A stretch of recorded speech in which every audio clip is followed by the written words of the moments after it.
Mas Isnur, ini publik belakangan dikejutkan oleh banyak peristiwa yang terjadi apa namanya bertumpuk-tumpuk ini Mas. Yang mungkin yang paling Mhm. akhir ini ada artis sinetron yang diduga melakukan prostitusi online ini. Ini baru dugaan-dugaan tapi publik sudah rame ini. Dari kacamata hukum sebenarnya gimana sih Mas memandang persoalan macam ini Mas? Iya, jadi pertanyaan pentingnya sebenarnya kesalahan dia apa, tindak pidana yang dia lakukan apa, sehingga sedemikian penting kemudian aparat penegak hukum seolah tanda kutip ya, memburu orang-orang seperti ini gitu. Hmm. Dan kita perlu belajar dari banyak kasus, misalnya kasus Vanessa Angel ya sebelumnya gitu kan, itu kan penuh kejanggalan di dalam persidangan kemudian terbukti. Jadi ini semacam kemudian sarana untuk mendiskriminasi dan menempatkan perempuan sebagai kira-kira dia berulang-ulang beban penderitaannya gitu. Dan sampai akhirnya kemudian peristiwa Vanessa Angel nggak pernah diungkapkan siapa yang memesannya. Justru yang kemudian terungkap, lawyernya mengungkapkan ada semacam rekayasa kasus, di mana justru si pemesan, transfer dan lain-lain melibatkan oknum dari aparat penegak hukum. Itu kan semakin mencurigakan.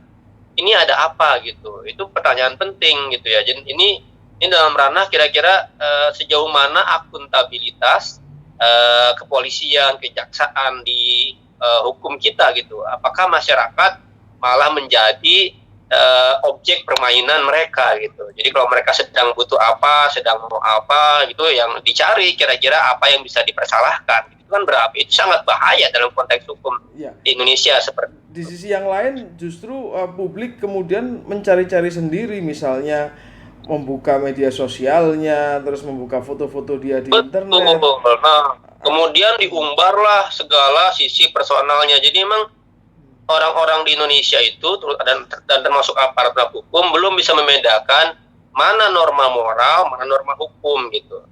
Mereka ingin moral itu dimasukkan ke ranah hukum di mana negara kemudian menegakkan moral gitu. Jadi mengambil alih peran pendidik, peran keluarga gitu, peran tokoh agama di Mas, kalau dalam membedakannya berdakwah. gimana sih Mas? Moral dan hukum itu gimana cara membedakannya secara sederhana? Kalau ini itu kan sebenarnya panjang ya sejarah filsafat, tapi hukum itu ya sebenarnya apalagi dalam konteks pidana dia punya syarat-syarat. Dia harus strict, dia nggak boleh pasalnya karet gitu. Dia harus tertulis, nggak boleh yang kira-kira ya kan ini kan begini di dalam di masyarakat, ya nggak bisa. Harus tertulis dulu dalam hukumnya gitu, dan nggak bisa kemudian menggunakan tafsir-tafsir, analogi itu nggak boleh dalam hukum pidana, harus jelas gitu. Dan dengan didukung alat bukti yang cukup. Nggak bisa misalnya tadi kasus yang Vanessa Angel dicurigai ada rekayasa bukti, nggak bisa seperti itu. Nggak boleh ada penjebakan, nggak boleh kayak kasusnya misalnya kemarin yang di Padang ya, yang kasus yang Gerindra Andre Rosiadi itu nggak boleh. Justru dalam banyak kasus perempuan itu sebenarnya adalah korban dari perdagangan orang. Itu loh. Nah, pertanyaannya orang yang menjebak, yang mengkondisikan dalam hukum pidana kan sebenarnya ada namanya medeplegen, mededader gitu ya. Ada turut serta, ada yang kemudian membantu bekerja sama itu nggak pernah diungkap gitu. Jadi ini semacam kayak kalau dalam bahasa strateginya tuh saya nggak tahu juga apakah ini pengalihan isu atau apa gitu. Ketika sekarang misalnya kita sedang rame mau putusannya kasus penyerangnya novel ya gitu kan. Besok kan mau putusan. Ini ada aparat negara yang mengungkap korupsi besar-besaran gitu kan. Kemudian sangat istilahnya biadab gitu kan. Kemudian dituntut hanya setahun setelah dikejar selama 3 tahun. Ini orang jadi lupa masalah novel gitu, malah ngurusin yang lain gitu. Iya, Mas. Nah, ini kan apa secara apa namanya apa ya istilahnya? Secara hukum sebenarnya masih banyak kasus-kasus yang lebih penting daripada kasus-kasus yang dasar hukumnya aja tidak jelas, persoalannya tidak jelas itu. Kalau Mas Isur melihat apa sih yang sekarang ini harusnya dimunculkan ke publik Mas, misalnya novel. Terus apa lagi? Kalau Mas Isnur melihat. Iya novel, misalnya terus banyak juga masalah-masalah yang kayak kasus Jiwasraya gitu kan, yang itu berdampak pada banyak orang ya kan. kasus korupsi kira-kira para pejabat. Kemarin misalnya kita tahu ada uang prakerja yang triliunan itu kan nggak tahu kemana.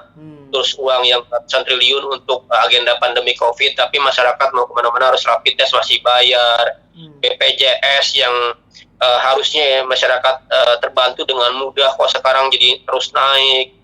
Padahal di belakangnya ada masalah mismanagement. Itu kan masalah-masalah yang lebih struktural, masalah-masalah yang berdampak pada jutaan orang gitu. Belum lagi soal Joko Chandra yang secara itu ajaib. Dan itu kesalahan pejabat gitu, kesalahan yang kira-kira mengerikan. Jadi masyarakat ini pada akhirnya kayak semacam pada dalam adagium tuh guru kencing berdiri, murid kencing berlari gitu. Jadi aparat itu memberikan contoh praktik buruk dalam hukum, masyarakat akan mencontoh akhirnya. Masyarakat jadi semakin frustasi, semakin nggak percaya hukum. Akhirnya apa? Makanya kalau ada maling ketangkep, kalau ada kemudian kasus-kasus yang masyarakat nggak sukai, masyarakat pengennya main hakim sendiri. Artinya apa? Artinya hukum udah nggak berlangsung, masyarakat udah nggak percaya hukum. Dan itu lebih berbahaya kalau sampai levelnya seperti itu gitu. Itu menuju negara gagal lah kira-kira. Kalau misalnya begini, aku jadi ingat kasus COVID nih. Sekarang ini kan fasenya COVID adalah sekolah-sekolah sudah mulai tahun ajaran baru. Beberapa tempat itu misalnya melaksanakan tatap muka. Kalau ternyata misalnya ada anak yang tertular COVID pasca keputusan sekolah dengan tatap muka, itu siapa sih yang bisa disalahkan, Mas? Bisa nggak kita gugat pemerintah gitu misalnya gitu? Jadi gini, di dalam Undang-Undang Dasar 45, kita jarang baca nih Undang-Undang Dasar ya kan, makanya penting baca. Di 28J, di 28I dan J itu di situ disebutin bahwa hak-hak warga negara termasuk hak atas kesehatan, hak atas pendidikan itu adalah tanggung jawabnya negara, terutama pemerintah. Apa artinya kalau tanggung jawab? Kalau ada hak atas kesehatan yang terlanggar, maka yang bertanggung jawab adalah bukan semata-mata orang itu, tapi pemerintah. Itu apalagi kalau keputusan misalnya new normal yang sekarang diganti dengan adaptasi kebiasaan baru diputus oleh pemerintah, padahal penanganan pandeminya nggak benar, nggak serius. Artinya apa? Kesalahan di pemerintah, bertanggung jawab di pemerintah. Makanya dalam konsep hukum ada namanya perbuatan melawan hukum oleh pejabat pemerintah. Affirmative overstat itu bahasa Belandanya, tapi di Indonesia udah diadopsi gitu. Dan udah banyak kasus pemerintah diputus bersalah oleh pengadilan karena melanggar hak asasi manusia gitu. Kita masih ingat dulu, kalau sekarang kan sekolah nih pandemi 2006 itu ada kasus namanya ujian nasional. Waktu itu ada 300.000 lebih peserta didik yang nggak lulus. Itu bukan karena peserta didiknya bodoh, bukan karena dia nggak pinter, tapi karena pemerintah salah membuat sistem ujian nasional yang disamaratakan. Kita gugat ke pengadilan, dan akhirnya pengadilan bilang bahwa ujian nasional itu melanggar hak asasi manusia, khususnya hak anak dan pendidikan. Sehingga harus di stop dulu sebelum merata kualitasnya. Nah sekarang juga sama. Kalau kemudian banyak anak meninggal, ya kan, gara-gara kebijakan pemerintah yang nggak sabar, nggak benar dalam penanganan pandeminya, buru-buru pengen buka ekonomi dan berdampak pada kematian banyak anak di Indonesia, misalnya, atau warga negara, itu bisa kita melakukan gugatan karena pertanggungjawabannya di negara, di pemerintah. Gitu. Oke. Artinya kalau misalnya ada sekelompok masyarakat yang ingin menggugat itu ada celah ya, Mas ya? Bukan ada celah, bahkan itu bagian dari hak warga negara. Itu dijamin oleh undang-undang dasar, undang-undang gitu, dan itu sangat banyak undang-undangnya, Mas, gitu. Ya. Mas, dalam kasus, kasus tapi kan pertanyaannya masyarakatnya mau nggak menggunakan hak itu, kan kadang-kadang kita suka nggak mau ribet gitu kan, nggak mau capek, akhirnya ya. Ketika misalnya sudah diputus pemerintah diputus bersalah, Mas, seperti dalam kasus blogger internet di Papua misalnya begitu. Kemudian apa yang bisa pelajaran apa yang bisa dipetik dari peristiwa itu? Karena orang itu kan kadang-kadang rasa keadilannya kan, oke, berarti kamu bersalah, apa kira-kira sanksinya misalnya gitu. Tapi ketika pemerintah misalnya dinyatakan bersalah, kira-kira apa yang bisa dipetik dari pelajaran itu, Mas? Jadi gini, di negara Indonesia itu adalah negara hukum. Itu jelas pasal 1 ayat 3 Undang-Undang Dasar 45. Jadi semua itu kebijakan orang itu adalah hukum di Indonesia ini. Nah, kalau pemerintah berbuat sesuatu melanggar hukum, berarti dia telah melanggar konstitusi. Sebenarnya dalam konteks politik ya itu jadi berat nanti kalau sistem politik kita, sistem hukum kita tuh benar gitu, serius gitu.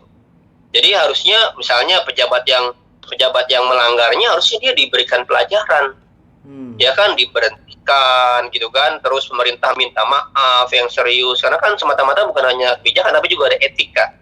Nah, setiap pejabat tuh punya etika penyelenggara negara gitu. Dia punya kewajiban yang dia diambil sumpah, misalnya presiden, ya kan disumpah untuk menghormati konstitusi sebagai negara hukum.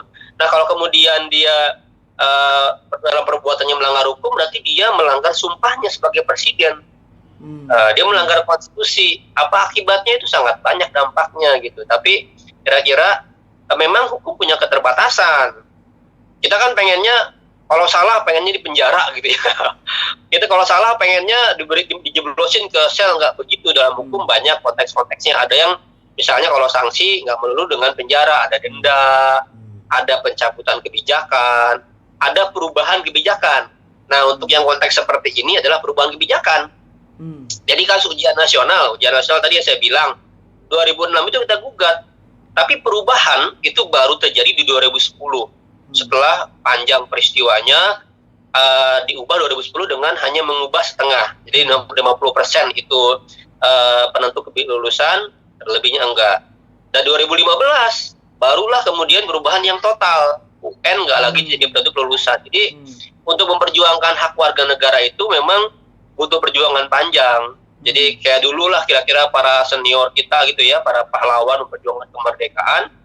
Apakah misalnya bertempur di Sukabumi gitu ya, bertempur di Ambarawa adalah sebuah hasil untuk mencapai kemerdekaan? Ya nggak langsung.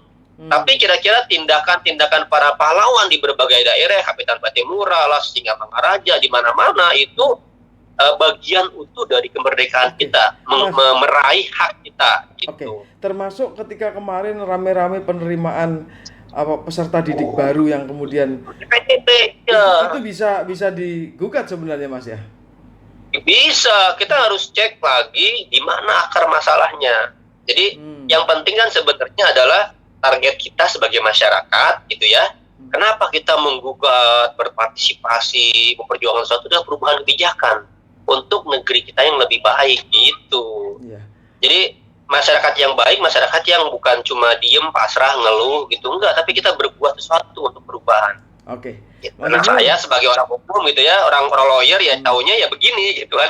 Cuman perlu diingatkan kepada publik juga ya, bahwa perlu energi yang cukup besar ketika masuk ke ranah hukum, ketika menyusuri jalur. Gimana Mas gambarannya Mas ketika ada publik yang ingin melakukan ya memang harus siap-siap berkorban gitu ya, siap kira-kira memperjuangkan semua. Dan dalam hukum itu kita harus penting juga punya bukan hanya argumentasi yang kuat ya, tapi juga bukti yang cukup gitu, bukti yang kira-kira layak untuk disajikan di pengadilan gitu. Dan harus sabar-sabar kita menghadapi pemerintah gitu. Termasuk menghadapi buzzer ya. Oh iya, apalagi dan termasuk misalnya kalau kemudian ada semacam ancaman balik gitu, itu ada juga. Jadi ya kita harus paham dengan risiko-risiko itulah ya, dan bagaimana cara menghadapinya. Dan saya yakin sih seiring waktu Mas ya Iman, banyak masyarakat yang akhirnya paham. Jadi kalau dulu kan orang tuh ke pengadilan takut ya, dulu kan kayak susah banget pengadilan, kayak orang tuh nggak mau gitu ya. Sekarang kan kita ada apa-apa gugat, termasuk sekarang misalnya